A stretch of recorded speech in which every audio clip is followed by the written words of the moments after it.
Hi, it's Dr. Faith. I've been traveling, so I haven't been able to do a video in about 2 weeks. So I'm really excited to get back to talking about the reality of love and of life and of leadership. So the past several weeks, we've really been focusing on preparation for marriage, as well as what marriage looks like, and just dealing with some of the false expectations. So today I'm going to talk about a topic that people have asked me about quite a number of times, and that's how do you identify a counterfeit person that's trying to either be in a relationship with you or saying they're called to be your husband or your wife.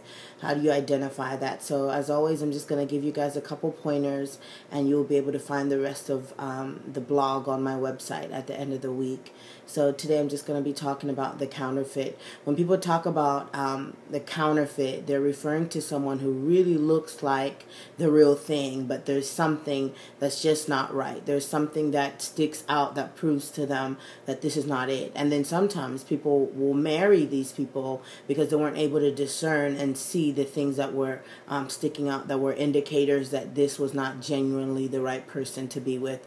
And so the first thing, of course, is, as always, learning how to hear the voice of God, because when you know God's voice, then you know the peace that comes with it. And so with every situation, when you're around people, you have to be confident in Him to be able to show you and you to be able to listen when there's certain things that are not right. And usually it's just a still small voice that's going to press upon you, that's going to say, think about this, or something is not right. Some people will have dreams, and others, people will tell you, like, this is not a good idea. So it's really, really important to listen to the voice of the Lord, but as well as having wise counsel, having people around you guys that can say, you know what, we really feel like this is a good move and this is not. When you begin to become so adamant and not listen to anybody else, or that person's telling you, we're in love, we don't need to listen to other people, those are all signals that this might not be the right thing. Counterfeits also come they can come during the right time or the wrong time. So you can be in a season where God is saying, I want you to be separated to me, or devoted to raising up your business or something, and all of a sudden this person comes and they're a huge distraction. They're pulling you away from what you're supposed to be doing. So the wrong person at the wrong time, right, is the wrong thing. And so you really want to discern the people that are around you. Are they pulling you closer to your goals? Are they pulling you closer to God?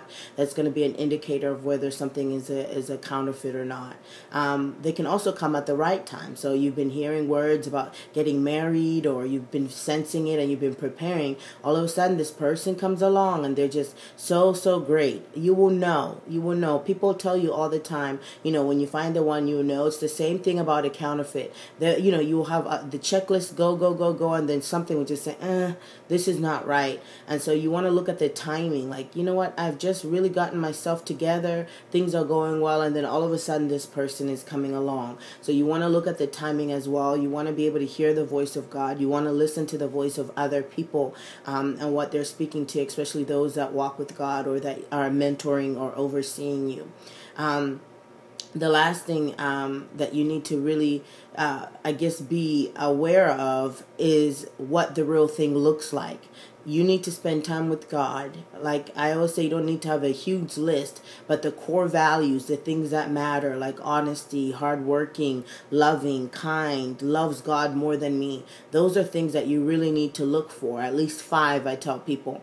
And so when the right one comes, they will have those things. If it's the wrong one, maybe they'll have 4 out of those 5 things that are really important. But everybody needs to have some things that they're just not willing to bend on, especially internal values that are going to be beneficial to where you're going and who you are in God. So the more you get to spend time with God, the more He shows you about who your spouse is and what that's going to look like, the more you'll be able to identify the real thing. And so when the wrong thing comes, you will be able to quickly see it. The Word of God says that those that walk by the Spirit of God are led by the Spirit. And it also talks about testing the Spirit with the Spirit of God. And of course, this is testing whether someone has a demonic presence or the Antichrist and things like that. But when you begin to talk about your love for God and all those things and your devotion, they need to be able to respond in a way that's uplifting and pulling you forward towards God, and they need to be consistent. And that's the last thing. A counterfeit with time will show that they're a counterfeit. And so you need to be they need to be consistently themselves in every situation. If in one situation they're one way, in another situation they're another way, they might not be the real thing. So you really want to look at their character, and you want to look at their temperament as well. So those are some of the things that you want to look for. You want to hear the voice of God. You want to surround yourself with people that hear God. And then you want to look at their consistency. You want to look at their ability to push you towards God and your goals in life. You want to look at the value that they bring, and as long as they meet the things that are non-negotiables on your list. If they don't, most likely they're not the real thing. You really want to press into God so that you have a clear understanding of what it will look like when it comes. But God leads us into all truth. Look at their consistency, look at their value, and look for the things that could tell you that this is not the real thing. So hopefully that helps. Once again, the blog will be up in the next several days. Check out AskDrFaith.com for the blog on how to identify a counterfeit. Have a blessed day. Bye-bye.